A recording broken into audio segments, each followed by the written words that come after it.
For some time, there has been talk of the US providing Tomahawk cruise missiles to Ukraine. So far, no decision has been made. This video explores a what if. What if Ukraine receives Tomahawks? What impact would they have? How many could they get? The video will explain why they probably won't be a game changer.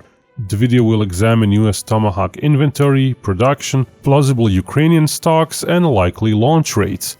And it will explain what better option exists for Ukraine's war effort.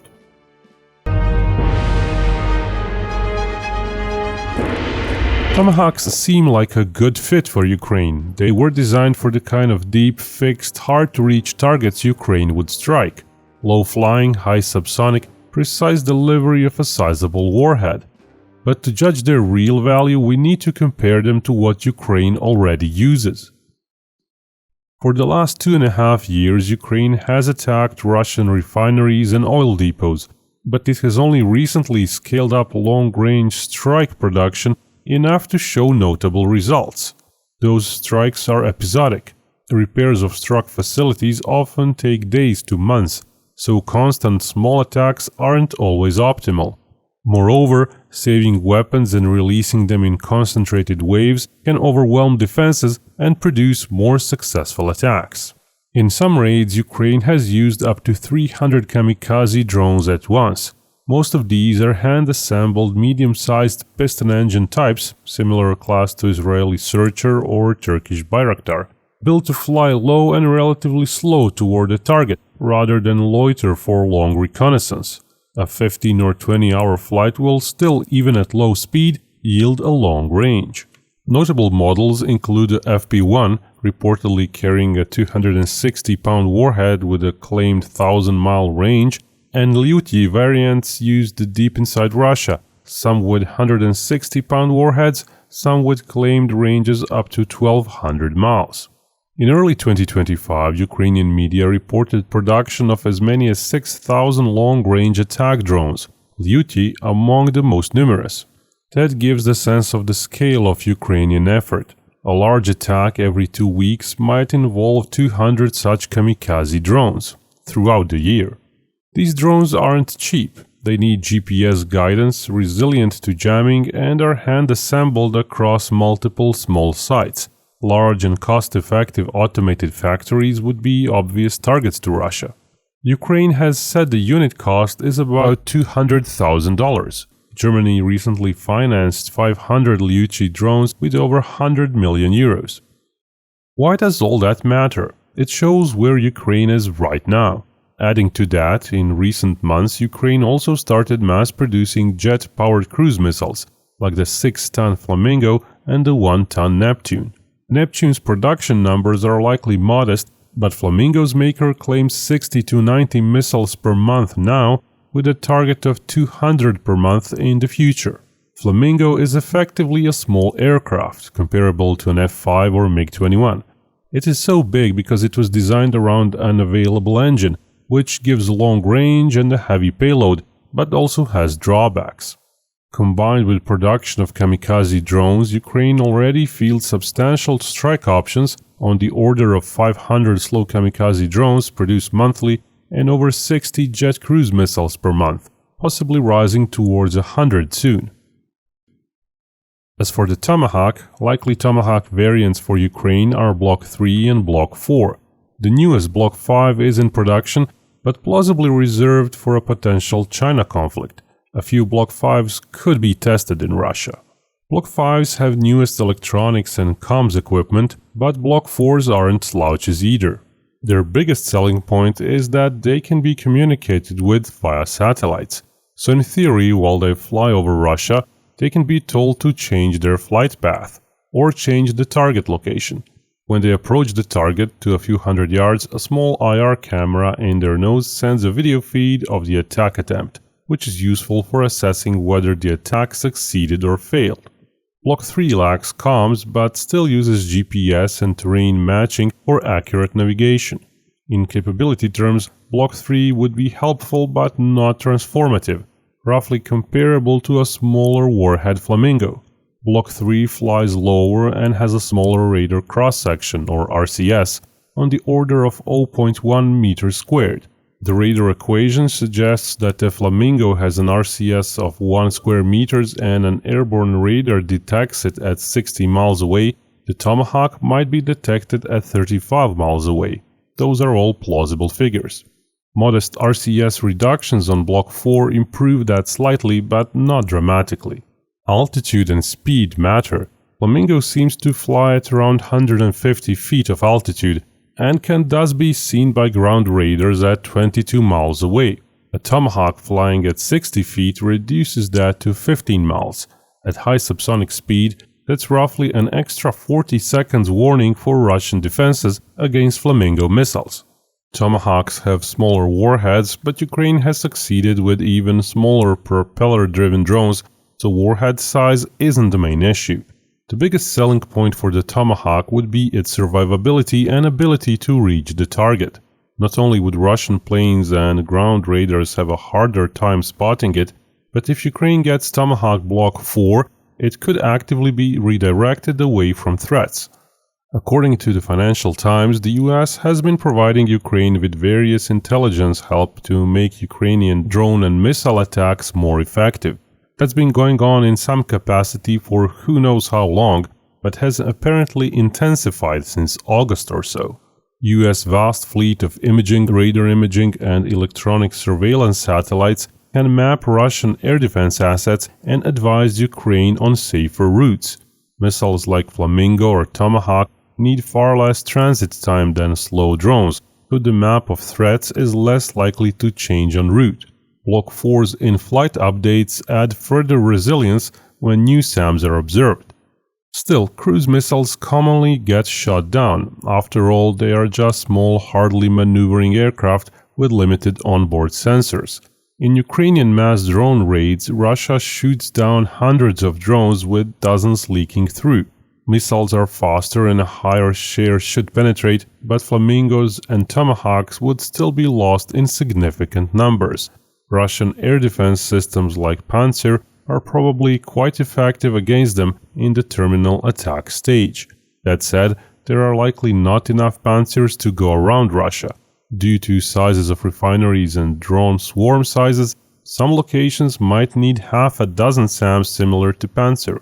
So after all this, why won't Tomahawks make much difference to Ukraine? Because Ukraine won't get many.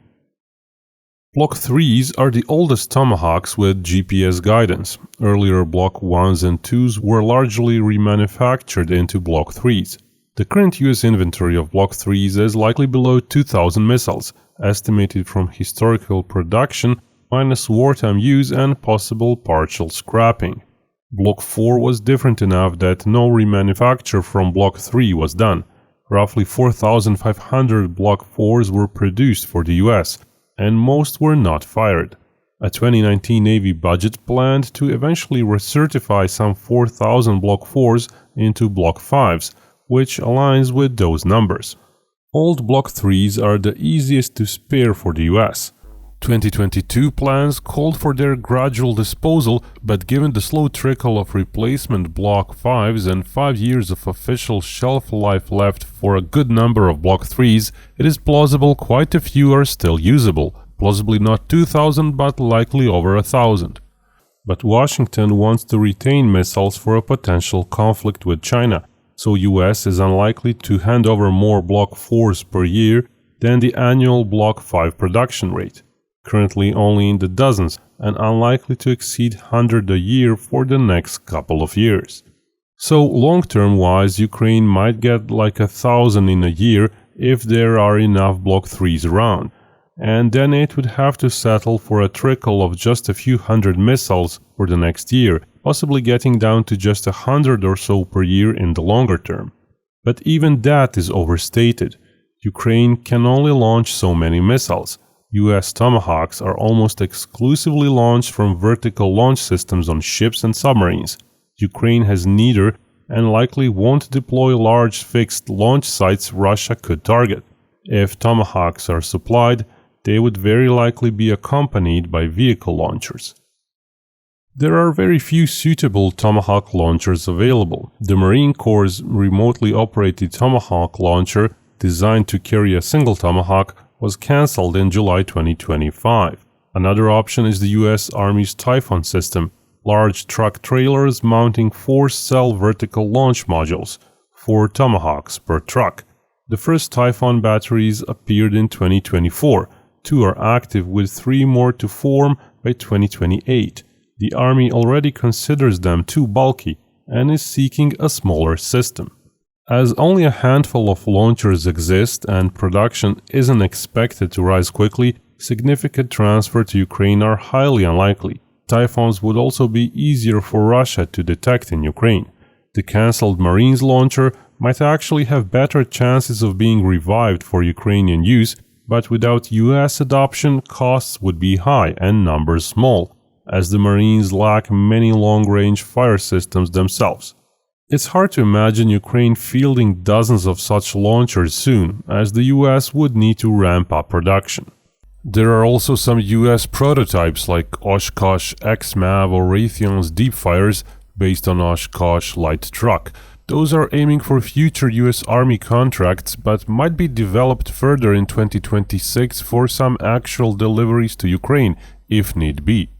But the fastest and most realistic initial fielding might still be to start with a few Marine-style launchers and adding 1 or 2 monthly, perhaps reaching 24 by the end of 2026.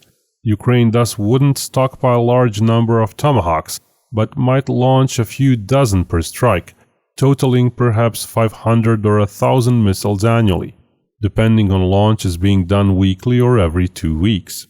Even that seems optimistic for 2026, given launcher limits, even if Tomahawks are provided today.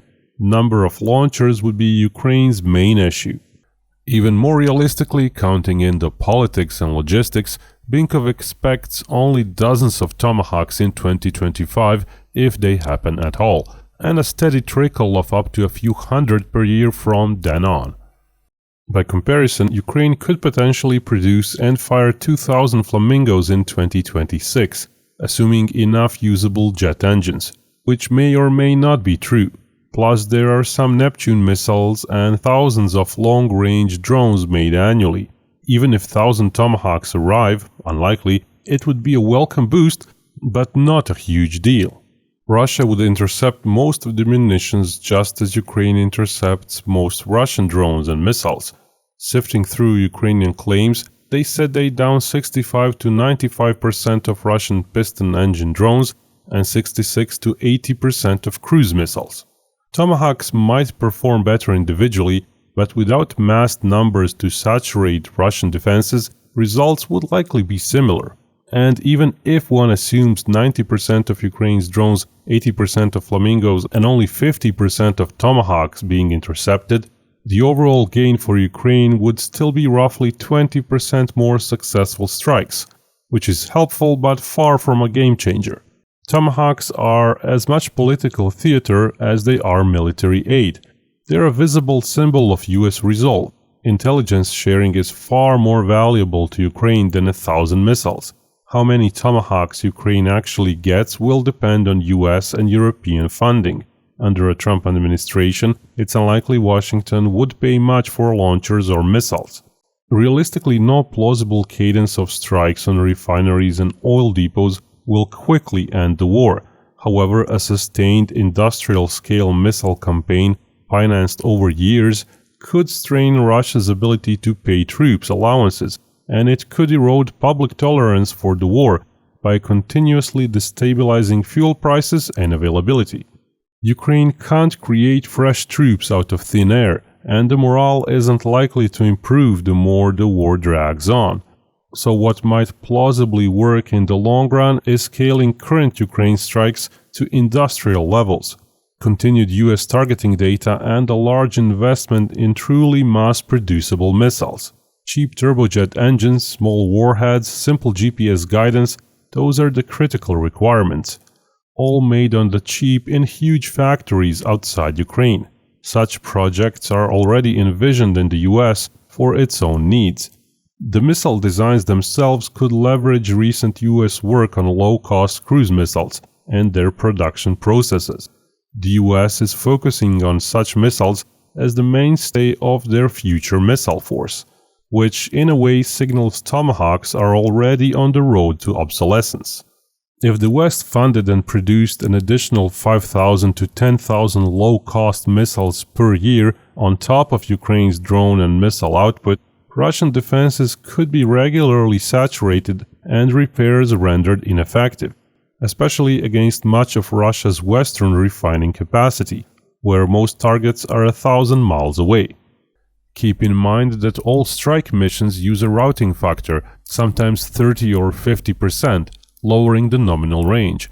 That applies to everything, from planes to drones to missiles. All that is doable for the Western coalition, but only if the money and the political willpower is there. If the point is to arm Ukraine, it can be done within a couple of years. If the point is to make a show for the media or annoy Putin, then Tomahawks will suffice.